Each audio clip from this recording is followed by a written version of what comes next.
Good day, everyone. Today, we're going to talk about the cultures, traditions, and beliefs of our ancestors that are handed down to us. Here are the objectives of this lesson. First, appreciate the significance of the history of our Philippine literature and the nature of our ancient civilizations. Second, recognize the historical concepts and use them to draw connections, contrasts, and frame historically valid questions. Third is to develop a deeper understanding of our ancestors and their role in a globally interdependent world. So what does Maragtas means? Who authored Maragtas? The word Maragtas in Tagalog means kasaysayan. Evidences about Maragtas were gathered through manuscripts of Father Thomas Santaren on 1858, and after 40 years, they also found letters written by Father Angel Perez. Therefore, Pedro A. Monteclaro initiated a research about Maragtas, which is written in English language, and later it was translated by Dr. Manuel Carrion, Guillermo Santiago Cueco, and Catalino S. Micten.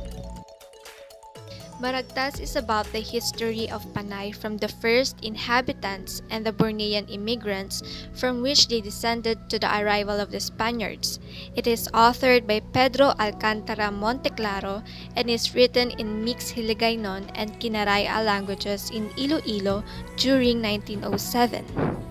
Maragtas consists of introduction, which is written by the publisher Salvador Laguda, a foreword, a 6 chapters, and an epilogue. The first chapter of Maragtas describes the customs, way of clothing, dialect, heredity, and organization of the Aetas of Panay. Monteclaro also mentions Maricudo, who is the son of an old chief Pulpolan, while on the second chapter, he narrates the flight of 10 Datus of Borneo from the Panay Island and also the cruelty of Raha Makatunaw. While on the third chapter, he talks about the love story of Sumakwel, Kapinangan, and her lover Gurung Gurung. On the other hand, fourth chapter is all about the tale of the 10 Datus, their political arrangements, and their journey to the island. On the fifth chapter, he describes the language, commerce clothing, customs, marriages, funeral, mourning habits, cockfighting, timekeeping techniques, calendars, and personal characteristics. The list of Spanish officials between 1637 and 1808 is included in the final chapter. But before we proceed to the story, here are some questions to ponder, and we're going to answer these questions after hearing the whole story. First, what beliefs and traditions of Aetas and Bornean people are still evident in this generation? Second, what is the significance of understanding the way of living of our ancestors? Last, if you were Datu Sumakwel and your wife cheated on you, what would you do? Now, let's proceed to the story. Sinubuhan is an island in Panay. It is where the Aetas live, and it is being ruled by Datu Pulpolan. But because of his old age, Datu Pulpolan decided to pass his throne to his son Maricudo. But before that, one of the qualifications to become a Datu is that you have to be married first. And out of all the beautiful girls who wanted to be his wife, he chose the poor girl Maniwantiwan. Planting crops and fishing are just few of their livelihood. They love to eat usa, baboy ramo, butiki, pusa, isda, and other animals that can be found at the forest or lake.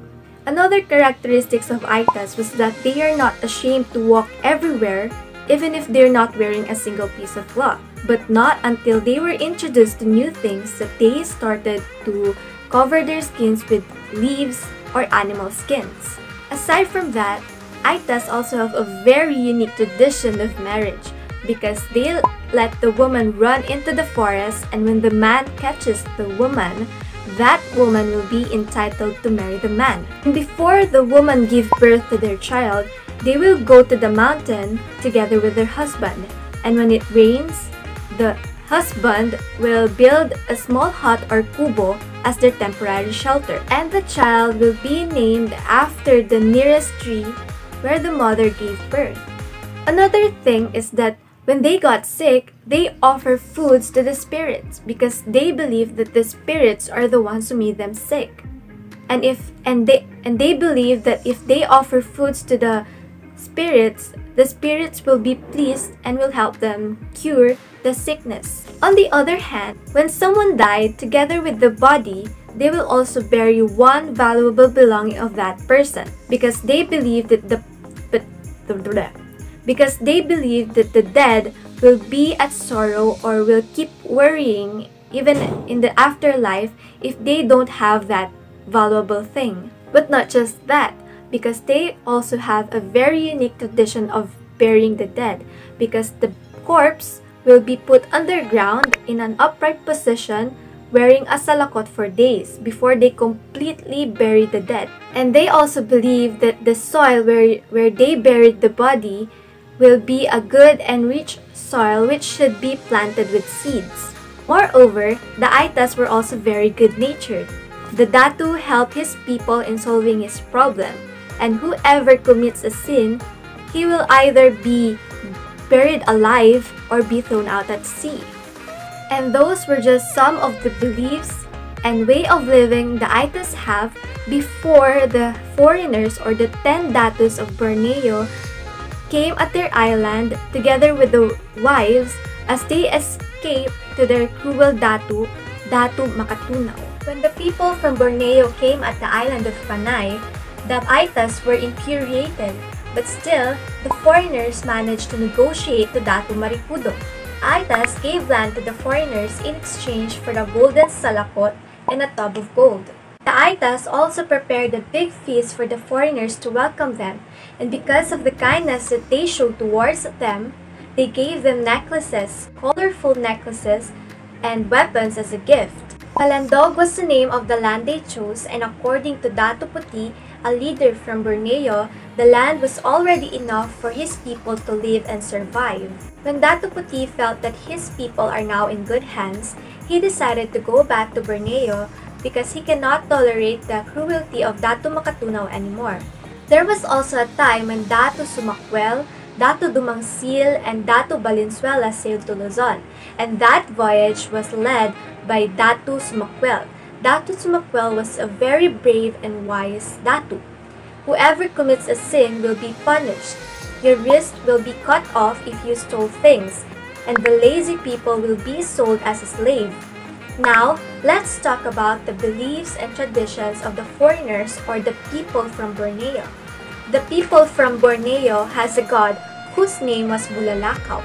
They had a different tradition of marriage compared to Aetas. Before the girl accepts the hand of the boy, they will surround their house with arrows or pana, and the boy will have to wait until they permit him to remove the arrows, and after that, he will lay a mat with lots of food.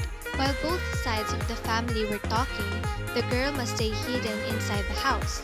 And after all the talking, the priest will give them wine and they will drink it in front of the crowd. Then the elders or their families will give them advice on how to have a harmonious relationship, and they wishes them to have a healthy, brave, and beautiful child. And when someone was about to die, that person will be bathed in extract of fragrant flowers, will change his or her clothes into fancy ones with lots of golds in it, and the corpse will be put into a caban or box with lots of foods inside. And if the corpse came into a wealthy family, one of their slaves will be put into that box too, so that there will be someone who will watch or accompany him even in the afterlife. But if the dead owns a boat, the corpse will be put inside the boat with lots of food, and they will let the boat sail into the sea. On the other hand, the people left or the loved ones will wear white clothes as a symbol for their grief. And those were some of the beliefs and traditions that the people from Borneo have. Now, let's proceed to the story of Datu Sumakwel and Kapinangan, his wife.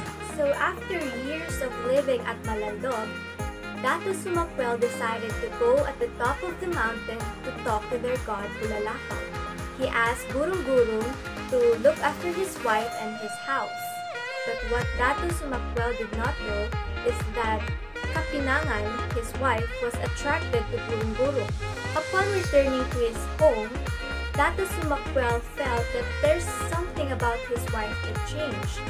So he decided to trick his wife to prove if what he's thinking is true. So how did he do it? Datu Sumakwel told his wife that he will go to the mountain again. So his wife prepared all the things he needed for his journey, not knowing that this was just a trick. The next morning, Kapinangan ordered Gurung-Gurung to come over to their house. While waiting for Gurung-Gurung, Kapinangan lay in her bed seductively and patiently. Kapinangan's motive failed because the moment Gurung-Gurung entered their house, he was shot at the back, leaving him lifeless on the ground. Kapinangan felt deep sorrow. He even thought that it would be better if Datu Sumakwel was the one who died. So to conceal the body of Gurung-Gurung, Kapinangan cut Gurung-Gurung's feet and hands and covered it with blanket. Datu Sumakwel effortlessly killed Gurung-Gurung while hiding at their roof and stabbed him at the back using his knife. And he came back home as if nothing happened. So Datu Sumakwel ordered one of his people to throw Kapinangan at the sea. But that person who was supposed to throw her at the sea pitied her. So instead, he took Kapinangan at a very far place and left her there. At the place where Kapinangan was left, she became famous by the name Alayon because of her kindness. On the other hand, Sumakwel cannot fully recover from what happened. Sometimes he wanders at different places to look for crops. And while wandering, he came across the place where Kapinangan was residing.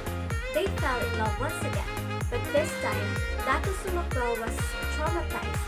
He's so afraid the past might repeat itself. So he decided to leave and ignore his feelings from Alayon. But Sumakwel's plan to leave failed because the people in that place pushed them together that led to marriage. They lived happily together and until their very last breath, they never recognized each other's faces.